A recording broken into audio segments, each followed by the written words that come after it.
If you've ever hooked up a piece of vintage hardware via S-Video or RGB to a modern display, you've probably come across these tiny vertical lines in the image. This is what's commonly referred to as checkerboarding, and although it's more obvious with modern displays and upscalers, it is also possible to see this on a CRT, although CRTs by their very nature tend to hide this a little bit better. So today we're going to look at what causes checkerboarding and potential ways to mitigate this issue. And to do that, I'm going to be using the Commodore 16 here, as it has some pretty terrible checkerboarding, and I also have something very special in mind for this machine, but we'll talk about that later. Let's first take a look at what the checkerboarding issue looks like with the Commodore 16. So here's what the Commodore 16 looks like via the Luma Chroma output, or S-Video if you prefer, and you can see very thin vertical lines in the purple border color. This machine does also output composite, but as you can see, checkerboarding is a non-issue here. It also outputs via RF, but I don't have a good way to capture that, and if I did, it'd look pretty much the same as composite, with maybe a little bit more noise in there, but definitely no checkerboarding. So why does S-Video have checkerboarding and composite doesn't? Well, to answer that, let's have a closer look at analog video signals. And also keep in mind this could apply to RGB, but the Commodore 16 doesn't output RGB. So to take a look at these signals, we'll be using an oscilloscope and my little video debug board. I'll put links in the video description to where you can find this board, and also a video that I did about it from a few months back, but the basic idea is you have a number of inputs for video signals, and these all get fed to 75 ohm termination resistors that mimic what a display would have on its inputs. So this is almost like a fake display, but instead of having a screen on it, we get to hook up our oscilloscope probes and look at the signals that way.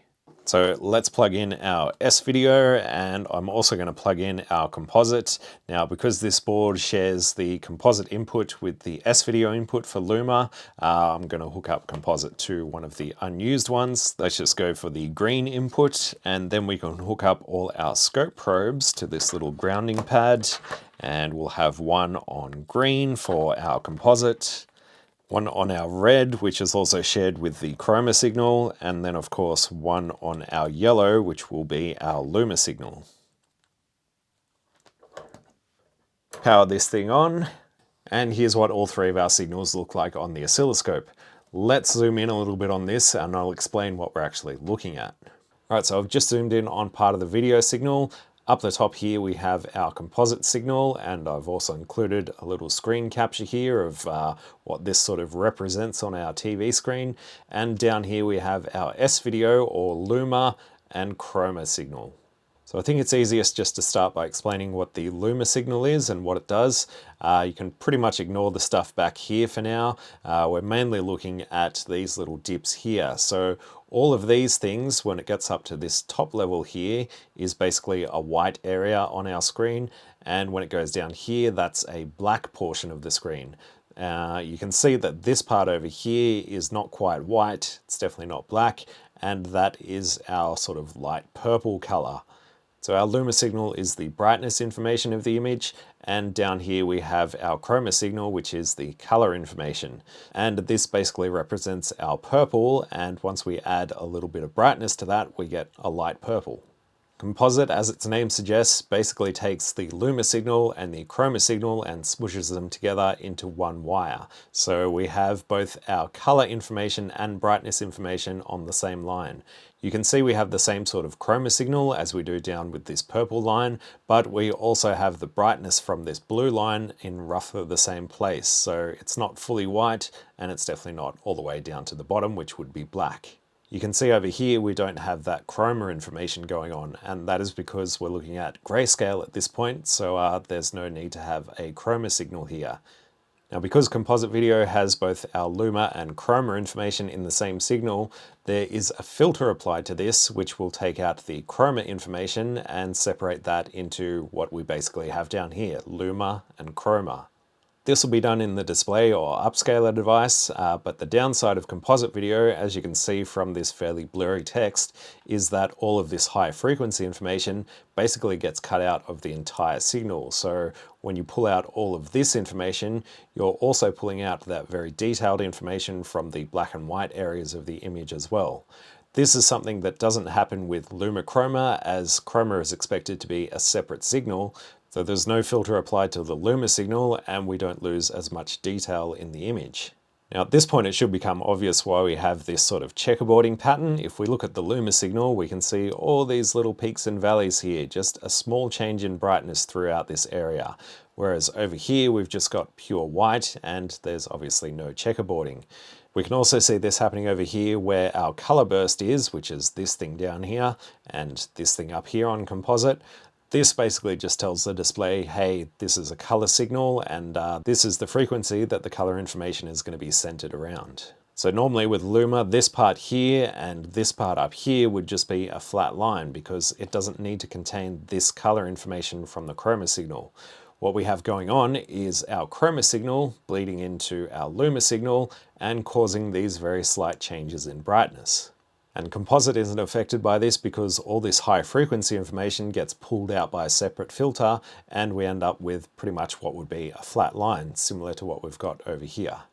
So hopefully you now have a basic understanding of what causes checkerboarding. Basically, it's our chroma signal leaking into our Luma signal and causing small changes in brightness.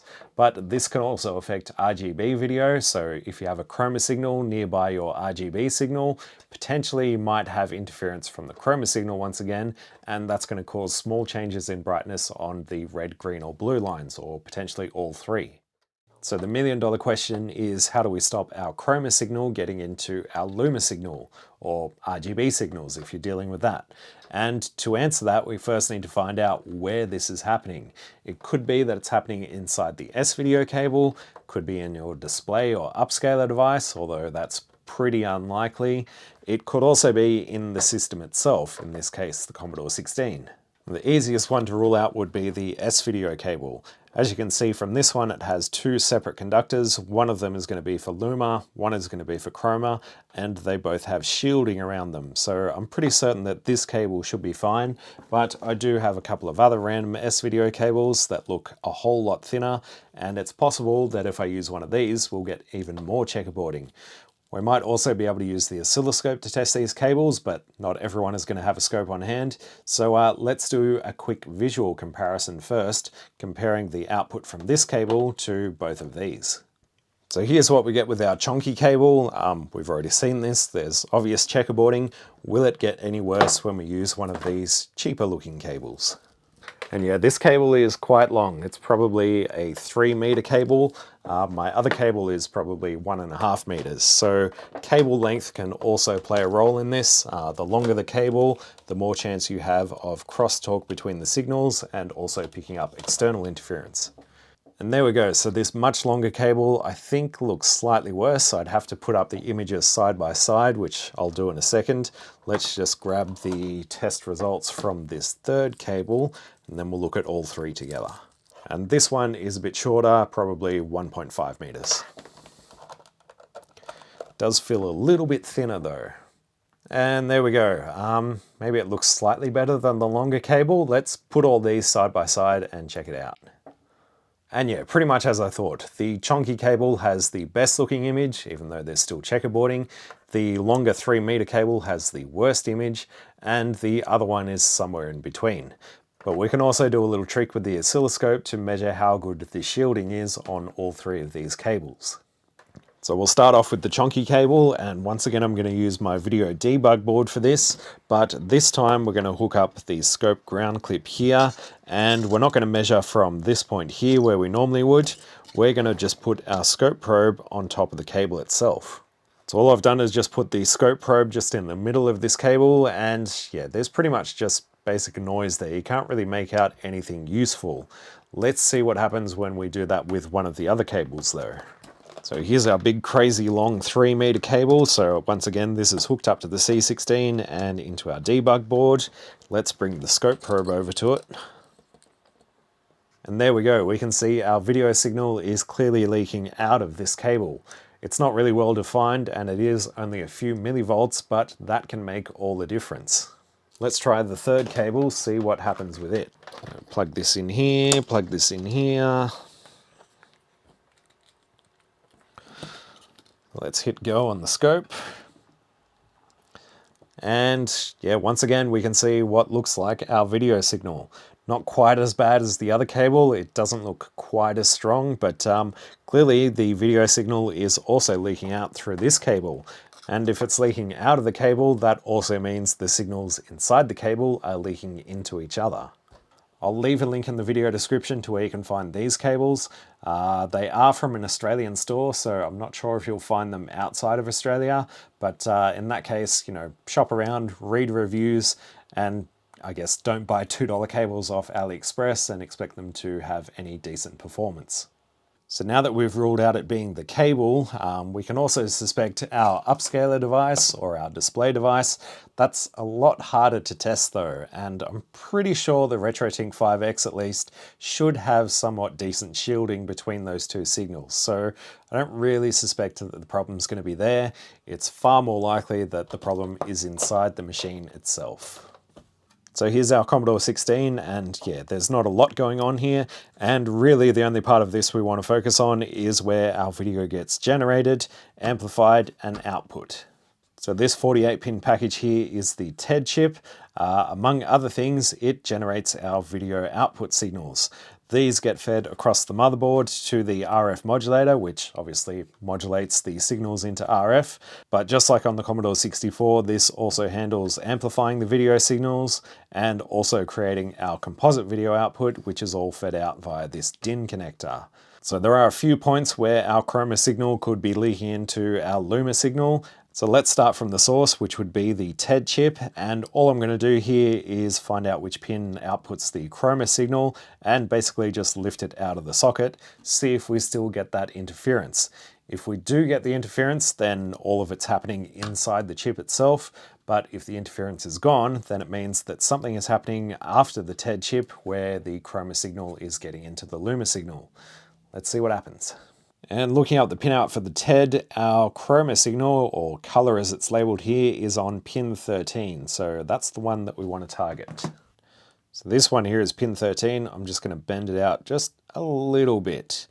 All I want to do is just stop it from going into the actual socket itself, and instead just sitting outside of the socket like that. So now all we should have is a monochrome image, but with any luck we should just have a light grey border with no vertical lines in it. And there we go, we do indeed have a light grey border, so the colour information is gone, but I do still see a little bit of noise in there. It's nowhere near as obvious, but it is still there, and we also have what looks like some jail bars. So they're kind of like checkerboarding, but just spaced a little bit further apart. This does confirm that at least some of the interference is happening outside of the TED chip, but because we've actually lifted that chroma pin out, it's not really loaded down by anything. So if we actually had a load on that pin, it would draw some current through it, and potentially we might get more interference happening inside the TED itself. But at least we know for now that probably there's another source of interference happening here, and I think the next step would be to trace the path from our TED chip over to our RF modulator. So we know our chroma comes from pin 13, and it looks like Luma comes from pin 23.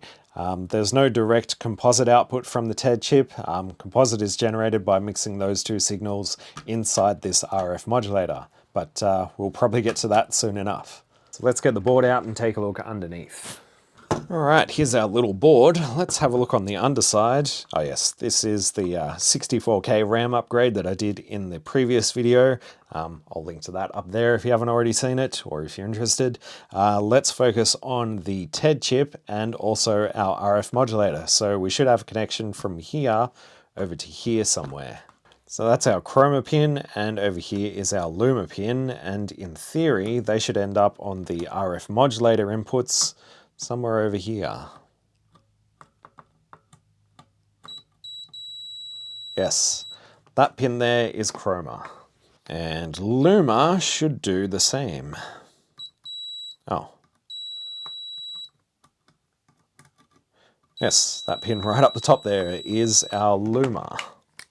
So like I said, these two signals go into the RF modulator, get amplified and also mixed down to composite, and that eventually comes back out of the RF modulator on, one of the other pins and heads over to the DIN connector. But we'll get to that in a minute.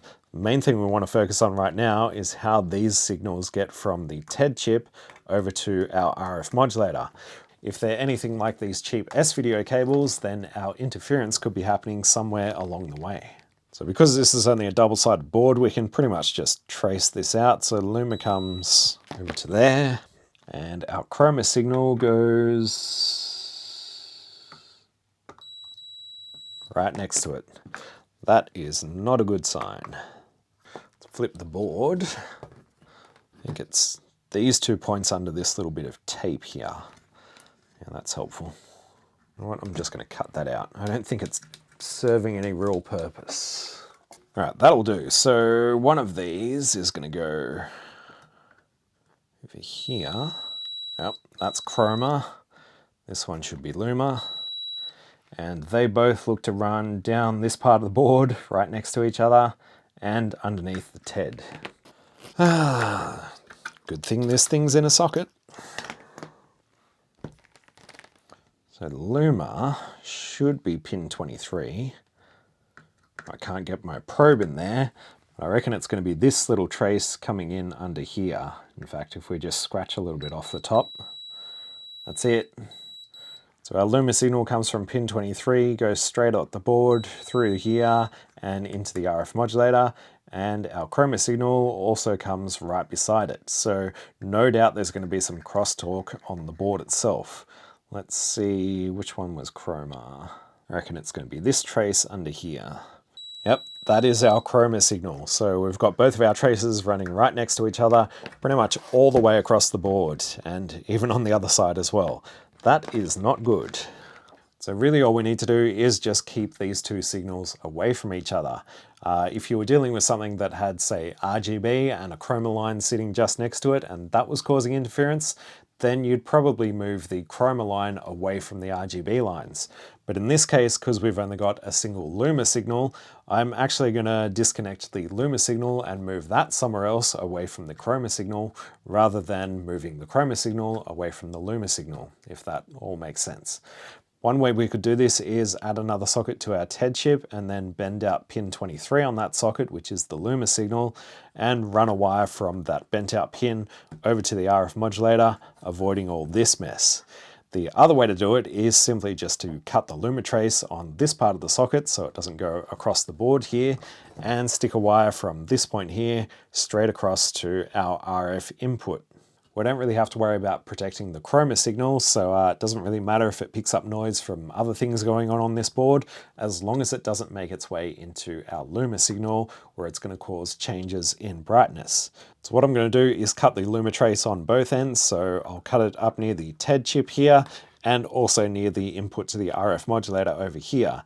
If you leave one of those intact, then there's a chance that a little bit of that stray signal will still go back through that trace and get mixed in with the chroma once again, so you'll end up at square one. So it's best to cut this off at both ends. And I'm not too worried about cutting traces on this board because I've already cut a couple to do the 64K upgrade, so what's a couple more? All I need to do is find something decent to cut it with. So it's pretty hard to see, but I can just see the end of our luma trace coming in under this socket here. So I'm just gonna go at this with the screwdriver a little bit. Should be right. That should do it. Do a quick check to make sure we severed that trace and my probes don't actually fit into that socket. I'll just put a little pin in there. It's still connected. Screwdriver is probably not the best tool for this job. Right, now we're good. That trace is definitely cut. So that's one end complete. We can now put the TED chip back in. Flip this thing over and cut it off at the other end, which is this lower trace here. There shouldn't be any connection from here over to here. And there is not, and definitely nothing going all the way back here. All we need to do now is take a wire from this point here up to this point here, but we do want to be careful of some of these traces because these are all data and address lines, and just like the chroma signal, we could pick up noise from these and that would cause even more jailbars. Hopefully by doing this we'll actually eliminate some of the jailbars that we saw not long ago. So I'm just going to use this random bit of wire. I think it's probably 26 gauge maybe. It's obviously not shielded, and you may have better results with a shielded piece of wire, but I think as long as we're careful about the placement of this thing, we shouldn't pick up any other interference.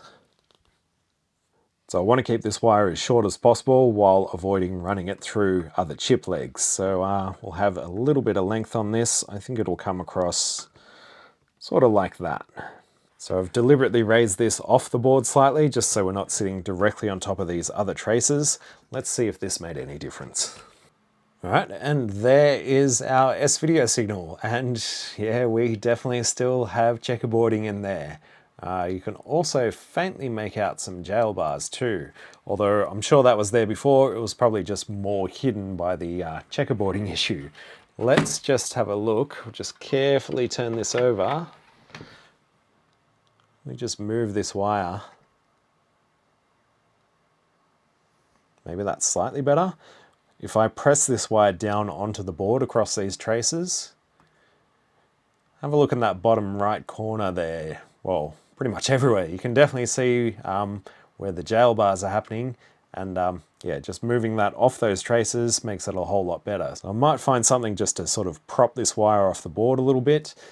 Like I said, you could also use some kind of shielded wire, but to be honest, I don't really know if I have any of this size. So this is just going to have to do, but yeah, I might just find a way to sort of prop this off the board.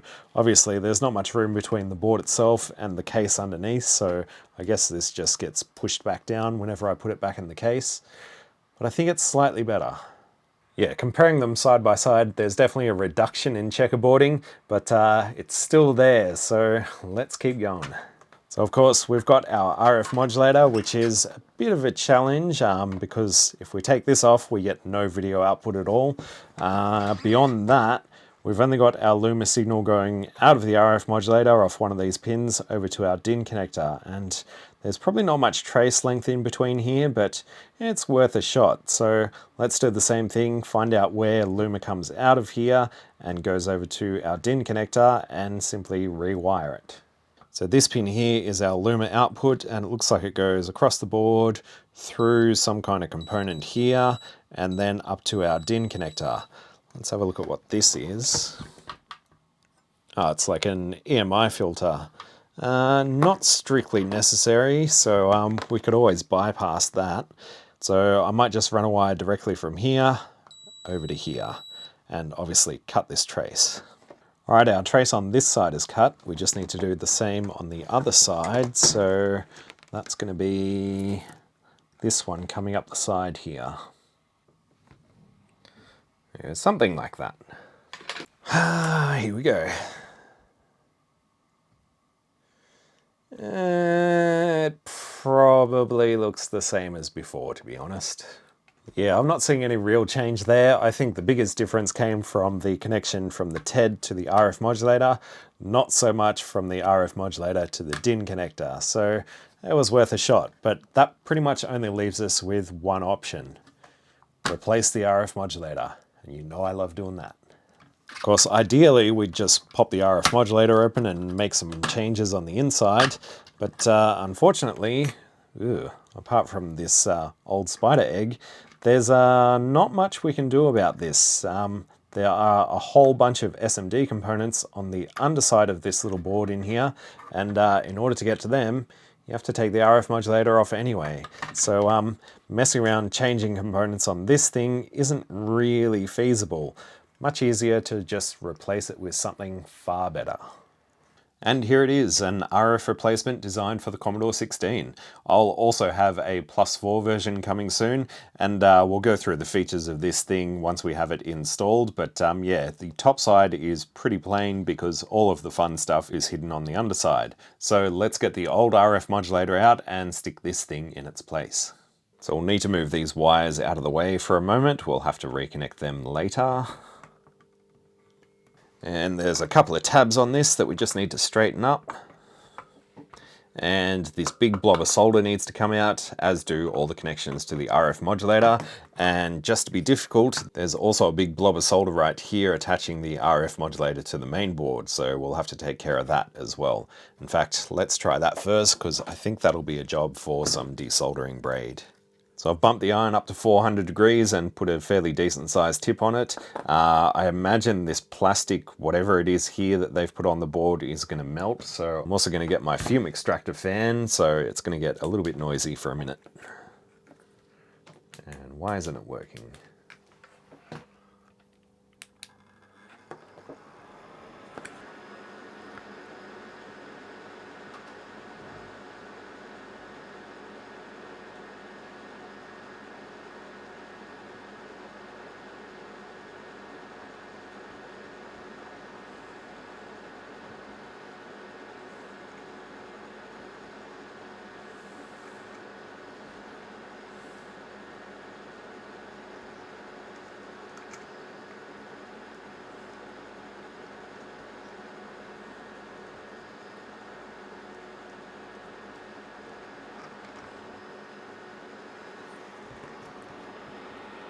Right, I think that should be enough. We can turn this thing off.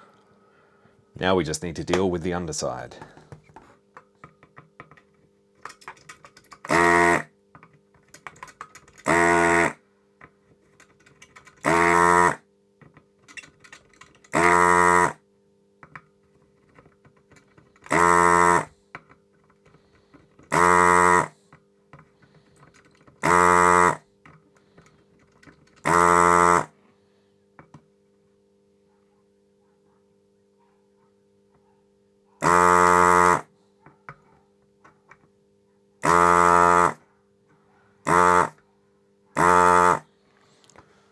Might need some braid on that.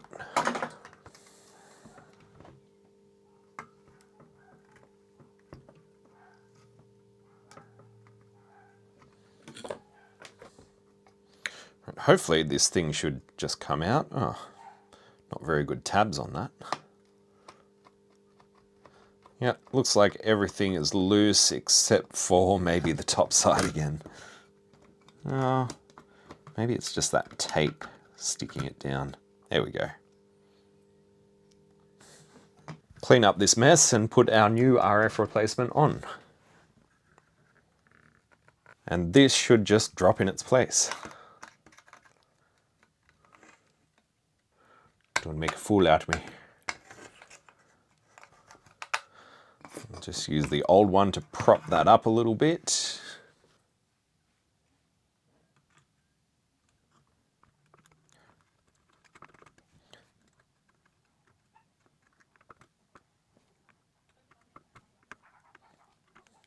Now, of course, there's no twist tabs on this thing, but I have used some pin headers, so we can just solder this into place, make it nice and secure.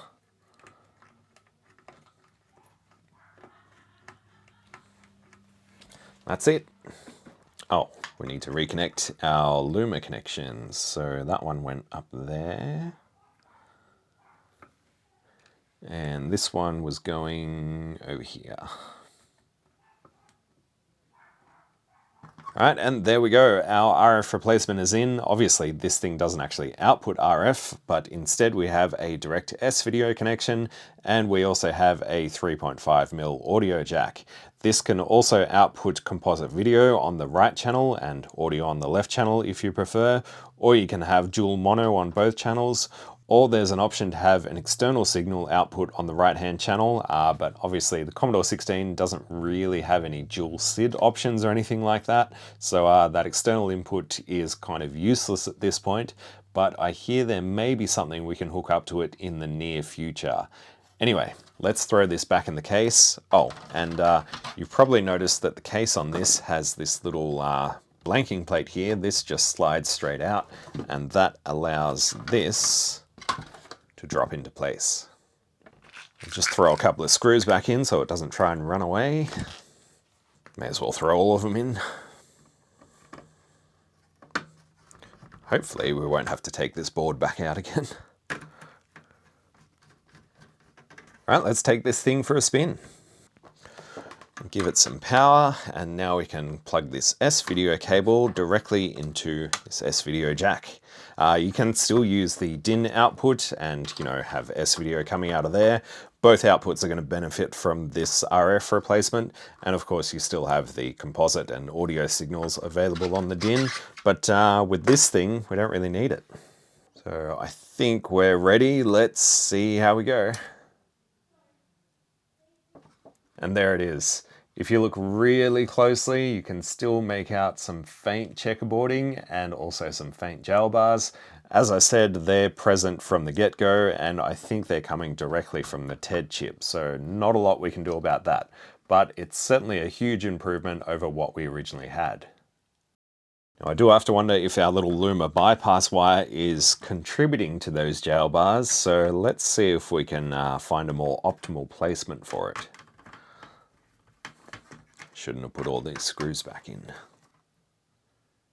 Yeah, it's most obvious in that bottom right corner, so if I lift the wire off the board, it looks pretty good, but if it's pushed down against the board, you can definitely see there's some extra noise in that bottom right corner.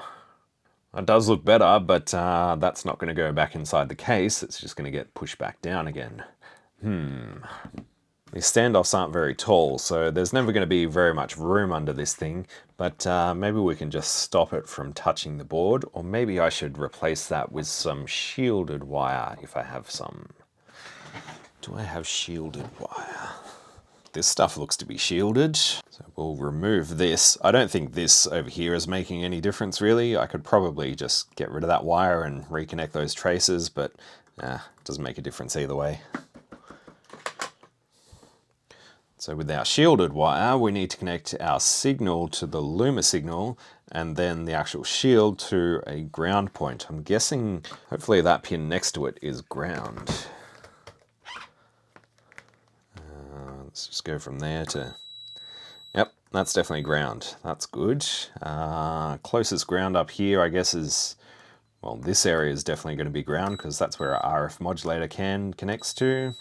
Yeah, maybe there and there for our ground. Might actually connect ground to this pad up here. Right, not the prettiest thing in the world, but if it gets rid of our jail bars and nobody's going to see it unless they look at the underside of the board, I'm cool with that.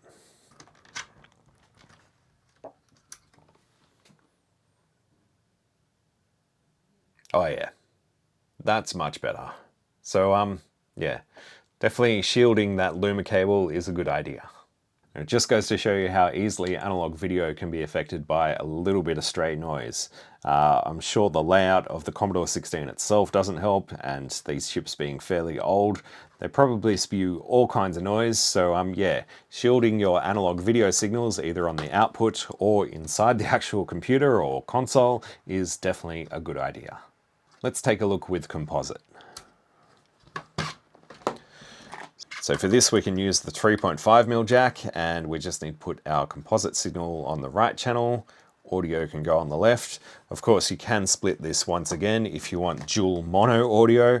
It does get a little bit kind of crazy though. So you can split up the audio like that, or alternatively, if you don't need composite video, just plug both audio cables into there and set this switch to mono. I'm assuming if good video output is your goal, you're probably going to be using S-video anyway. But let's just demonstrate this with composite. Plug that in there, set that to composite. Let's see how this looks. There we have it, composite video. It probably looks pretty much the same as it did before, but if we compare the two side by side, you'll see that the composite video output from my RF replacement is actually sharper than the original RF modulator. Now there is a bit of a trade-off in having a very sharp composite output, in that certain displays, depending on the type of filter that's in them, can confuse the quick changes in Luma for actual chroma information, as to a display they look very similar as we saw on the oscilloscope. And personally I'd take that over blurry composite any day of the week, but whenever possible use S-video. I think it's pretty safe to put the screws back in this now, and then we'll see what it's like with an actual game. Right, we're all back together, and thanks to my joystick adapter, I can plug a regular joystick into this machine and not some stupid mini DIN one. Power on. It's looking good. Slowly figuring out my way around the Commodore 16 keyboard, although that's going to screw me up when I go back to the Commodore 64. And who puts arrow keys at the top of a keyboard? Should be shot. That's okay. Alright, thanks to suggestions from the previous Commodore 16 video, we're going to fire up Pet's Rescue.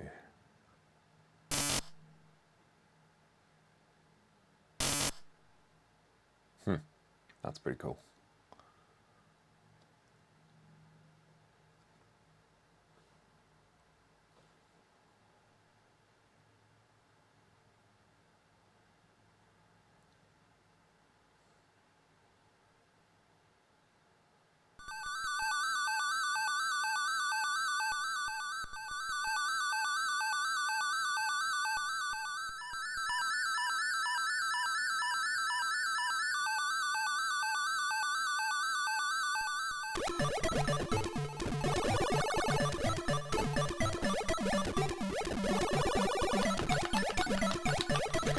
Am I in the wrong joystick port? Yes. And there it is. And yeah, you may be able to spot some faint jailbars in there, but I did actually load this game up before making any modifications to this machine, and it definitely looked far worse. But I didn't get a chance to play this game, so let's do it.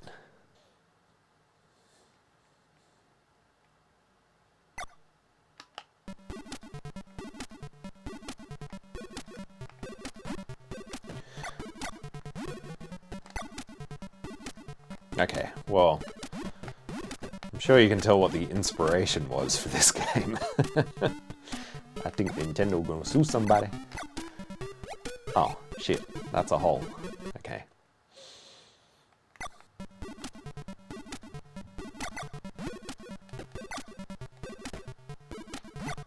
Oh, okay, so holding the button actually makes you run. That, I guess, makes sense. And then I died. I think there's a far better way to enjoy this game, and it involves one of those things up there. Oh yeah, that's better. This is hooked up via the Luma Chroma connection. Keep in mind my RF replacement attenuates the chroma signal down to the standard 300 millivolts for S-Video, and normally Commodore Video was 1 volt peak to peak on the chroma signal. As you can see, it doesn't make any difference to an original Commodore monitor, and it's beneficial because you don't have to worry about attenuating the chroma signal down to 300 millivolts if you're using a regular S-Video connection. If none of that made sense, don't even worry about it. Now, hopefully the audio is going to be okay. Obviously, the lighting isn't great over here, but yeah, these microphones really do not like the high-pitch whine from a CRT, so it tries to block that out sometimes and screws up the whole audio chain. Hopefully you can still hear me properly though. Oh yeah, that's so much better. The jailbars are practically invisible. If you get up really close, you might be able to spot them, but yeah, they're definitely a lot better on a CRT.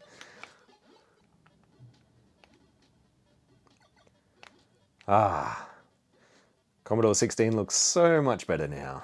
I can actually enjoy it. I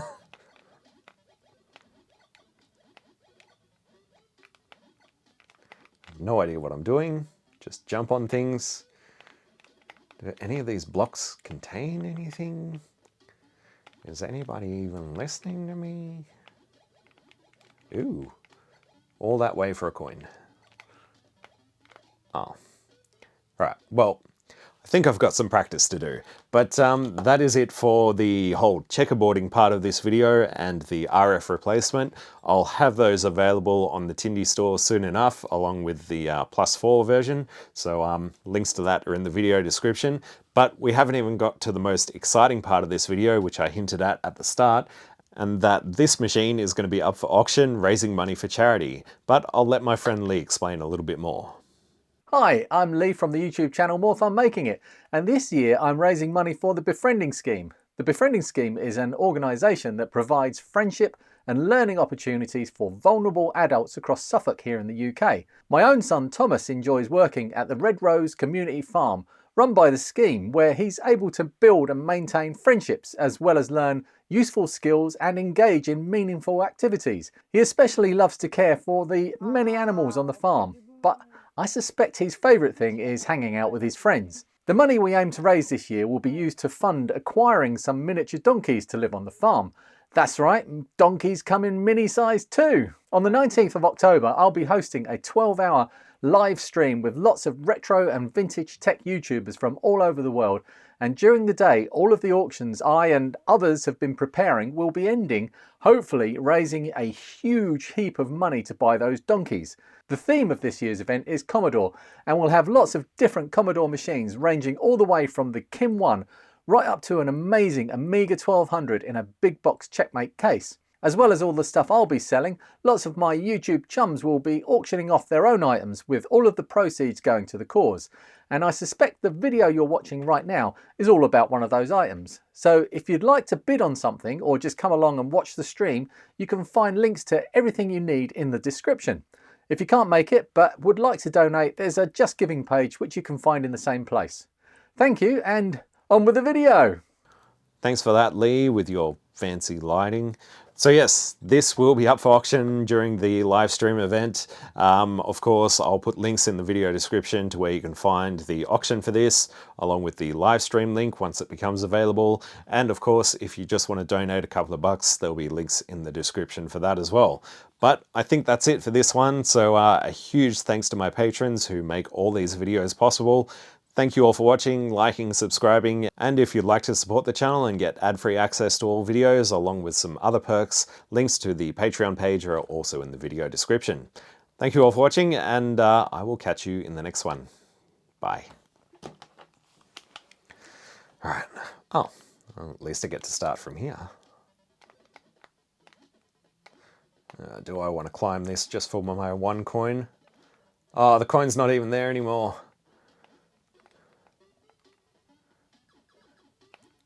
Do we get to go down pipes?